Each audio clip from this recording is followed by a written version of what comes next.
Mukunda jewellers మొట్టమొదటి factory outlet లో long హారాల పండుగ. ఈ ఆఫర్ నవంబర్ 8 నుండి 16 వరకు.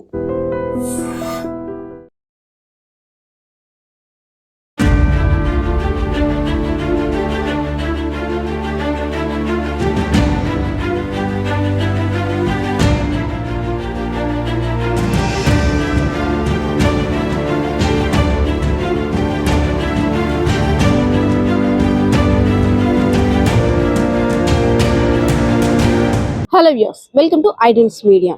సైబర్ నేరగాళ్ల ఆగడాలు రోజు రోజుకి శృతిమించిపోతున్నాయి. రీసెంట్గా చూసుకున్నట్టయితే బొబ్బిల్లోని ఒక ఉపాధ్యాయుడి వద్ద నుండి 24 లక్షల నుండి 28 లక్షల రూపాయలు కాజేయడానికి ప్రయత్నించగా దాన్ని పోలీసులు అయితే మాత్రం విఫలం చేసి ఆ డబ్బునైతే మాత్రం ఉపాధ్యాయునికి అందజేశారు. ప్రస్తుతం ఈ రోజుల్లో ఎలా ఉందంటే ఎవరిని నమ్మాలో ఎవరిని నమ్మకూడదో కూడా అర్థం కావట్లేదు. ఎందుకంటే ఈ సైబర్ నేరగాలు చేస్తున్న పని సొంత మనుషులను కూడా నమ్మితే అకౌంట్స్ ఏమవుతాయో, మన చరిత్ర ఏమవుతుందో కూడా ఒక ప్రశ్నార్థకంగా మారుతుంది. దానికి ఉదాహరణ రీసెంట్ గా 2 నెలల క్రితం సెప్టెంబర్ నెలలో ఎన్సిఎస్ థియేటర్ వద్ద గల నాయుడు అనే వ్యక్తి ఏటీఎం నుండి డబ్బులు తీసేందుకు వెయిట్ చేస్తున్నాడు. సో అక్కడ రద్దీ ఎక్కువగా ఉండడంతో కాసేపు అయిన తర్వాత తీద్దామంటూ పక్కన నించున్నాడు.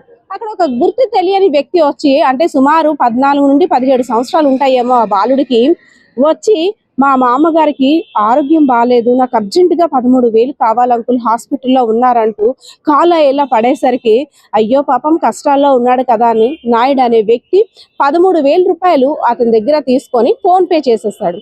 నా క్యాష్ నాకు వచ్చేసింది కదా, ఫోన్ పే చేశాను కదా అనేసి అని రిలాక్స్ అయిపోయాడు. సో ఆ 2 నెలలు బట్టి కూడా అకౌంట్ ఏమైందని కూడా ఆయన పెద్దగా గమనించుకోలేదు. అయితే అప్పటికే ఆయన అకౌంట్ ఫ్రీజ్ అయిపోయింది.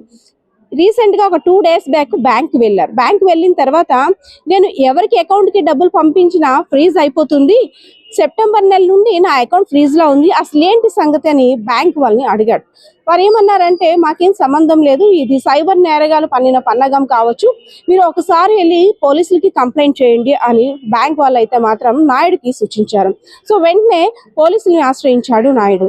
సో ఇదంతా చూసిన తర్వాత ఆ నేరస్తుడు ఎవడైతే సైబర్ క్రైమ్ కి పాల్పడ్డాడో ఆ నిందితుడు అకౌంట్ నుండి దగ్గర 60,000 రూపాయలు వేరే అకౌంట్ ద్వారా నుండి వస్తున్నాయి. సెప్టెంబర్ నెలలో ఇదే తరహాలో ఒక వృద్ధురాలు కూడా 60,000 రూపాయలు పోయాయంటూ, 60,000 రూపాయలు తమ అకౌంట్ ఫ్రీజ్ అయిపోయిందంటూ కూడా పోలీసులకి ఫిర్యాదు చేసింది. ఇంకేముంది, పోలీసులు రంగంలో దిగేసరికి నిందితుడు ఎవరెవరి అకౌంట్ కి ఎంతెంత పంపించాడో అంతా కూడా వాకప్ చేసి అదుపులోకి తీసుకుంటున్నారు. సో ఈ రోజుల్లో అసలు ఎవరిని నమ్మాలి? నిజంగా ఈ సైబర్ నేరగాలు చేస్తున్న నేరం వల్ల ఎవరికైనా కష్టం వచ్చిందన్నా సరే సహాయం చేయడానికి ముందుకు అడుగు వేయలేని పరిస్థితి అయితే మాత్రం ప్రస్తుతం ఉందని అనుకోవచ్చు. కేవలం నార్మల్ పర్సన్స్ ని మాత్రమే కాదు, ఒక జిల్లా స్థాయి అధికారులను సైతం ఈ సైబర్ నేరగాళ్ళు అయితే మాత్రం టార్గెట్ చేస్తున్నారు. పార్వతీపురం మన్యం జిల్లా కలెక్టర్ అయినటువంటి ప్రభాకర్ రెడ్డి గారి పేరిట ఒక వాట్సాప్ గ్రూప్ ని క్రియేట్ చేసి, నేను ఇలా పలానా కలెక్టర్ నుండి మెసేజ్ పెడుతున్నాను, ఒక ప్రాజెక్టు విషయమై డబ్బులు కావాలి, ప్రాజెక్ట్ సెటిల్మెంట్ అయిన తర్వాత డబ్బులు ఇస్తానంటూ ఆ సైబర్ నేరగాడు వాసు అనే వ్యక్తికి మెసేజ్ పంపించాడు. అనుమానం వచ్చిన ఆయన అధికారులకు ఫిర్యాదు చేశారు. వామ్మో ఇదేదో సైబర్ నేరగాలు పన్నిన పన్నగం అనుకొని అంతా కూడా అలర్ట్ అయ్యి కలెక్టర్ అయితే మాత్రం ఆదేశాలు జారీ చేశారు. నేను ఎటువంటి వాట్సాప్ నుండి కూడా మెసేజ్ పంపించలేదు, సైబర్ నేరగాల వల్ల ఎవరు పడద్దు అంటూ కూడా అలర్ట్ చేశారు అధికారులందరినీ. సో ఎవరిని నమ్మాలి, ఎవరిని నమ్మకూడదు? సొంత మనుషులను కూడా నమ్మితే ఎలా ఉంటుందో ఏంటో భయపడుతున్న రోజులైతే మాత్రం ఈ సైబర్ నేరస్తులు వల్ల అయితే కలిగిందనే చెప్పుకోవచ్చు. ఎందుకంటే ఎవరికైనా కష్టం ఎలా వస్తుందో, అనుకున్న రీతిలో వస్తుందో ఎవరికి కూడా తెలియదు. ఎవరైనా సహాయం కోరి మన దగ్గరికి వచ్చినా ఇచ్చేది 100 రూపాయలు అయినా సరే బాబోయ్ అకౌంట్ ఏమవుతుందని కూడా భయపడాల్సిన పరిస్థితులు అయితే ఇక్కడ కనిపిస్తున్నా ఉన్నాయని చూసుకోవచ్చు. So viewers, be alert.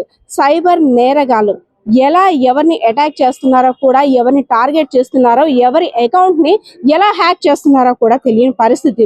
So కాస్త అలర్ట్ గా ఉండడం వల్ల ఏదైనా మనకు అనుమానం వచ్చిన వెంటనే పోలీసులు ఆశ్రయిస్తే ఘోర ప్రమాదం నుండి తగ్గించి మరింత అంటే ఎక్కువ నష్టం పోకుండా ఆ క్రైమ్ అయితే మాత్రం తగ్గించుకునే అవకాశాన్ని ఉందని అయితే మాత్రం తెలియజేస్తున్న పరిస్థితి ఇక్కడ విజయనగరం జిల్లాలో కనిపిస్తున్న పోలీసులు అయితే మాత్రం తెలియజేస్తున్నారు. కెమెరా పర్సన్ బాలకిషోర్తో పద్మ, ఐడెన్స్ మీడియా, విజయనగరం.